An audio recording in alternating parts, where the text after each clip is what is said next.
فاصل بين الحدثين سنتين. حضرتك بعينك وبمنظورك كنت قاعد تتفرج على الماتش واللي حصل، وحضرتك كنت موجود في احداث بورسعيد، شفت الموضوع ازاي في ماتش الدفاع الجوي؟ احداث بورسعيد تختلف اختلاف كلي وجزئي عن مباراه الدفاع الجوي. احداث بورسعيد كان البلد لسه فيها فوضى، البلد مش مستقره، لا امنيا ولا سياسيا ولا جماهيريا ولا رياضيا. كان كله على عاتق التحكيم.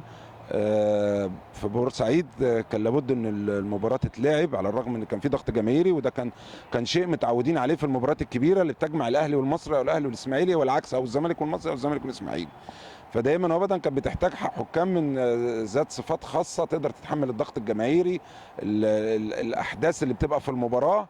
لكن لا احد كان يتوقع في بورسعيد ان كانت هتحصل مشكله بعد المباراه، تحصل مناوشات زي كالعاده يعني زي كل سنه، انما ما كانش حد يتوقع ان كان في ناس ممكن تموت، والا ده يبقى نبي وبينزل عليه وحي من السماء، والرسول عليه السلام اخر الانبياء يعني، واخر الذين نزل عليهم وحي.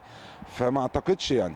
انما استاد الدفاع الجوي لا، في بلد وفي امن وفي رئيس وفي سيطره، وكان من الممكن ان احنا بشيء من التنظيم الجيد كنا ممكن نتلافى هذا الموقف. بتقول ايه مع مطالبه قبل المباراه بعوده الجماهير؟ شوفنا الموضوع غير والله اعتقد ان انا مش هقول لك ان انا كنت واحد من اللي طلبوا عودة الجماهير، ولكن ربما اكون اخطأت، لان انا كنت بطلب عودة الجماهير قبل موضوع الكنابل اللي بتحط في كل حتة والاحداث، والامن برضو معذور في ان هو مش عايز يحصل اي تجمعات يحصل بيه اي خلل.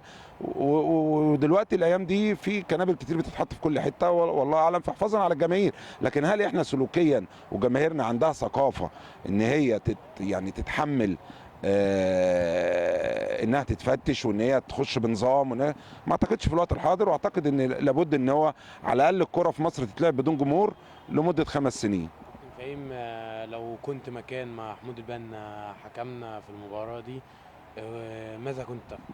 لا، انا كنت هعمل اللي عمله محمود البنا، الا اذا جاني حد مسؤول في المباراه، اما امن اما مدير امن اما مسؤول من الناديين، وقال لي ان في ناس ماتت بره، ما كنتش هلعب المباراه. اتكلمت معاه بعد المباراه وسالته عن اللي حصل؟ لا لا لا، انا ما بتدخلش بصراحه، ما بحبش اكلم حكم قبل المباراه ولا بعد المباراه. يعني كل واحد، انا من طبيعتي ما كنتش بحب حد يكلمني، ببقى مركز في المباريات، فما اعتقدش ان انا هعمل الدور اللي انا ما كنتش احب يتعمل معايا. الدوري ممكن يرجع تاني؟ ان شاء الله يرجع تاني ويكمل والناس تحب بلدها قوي.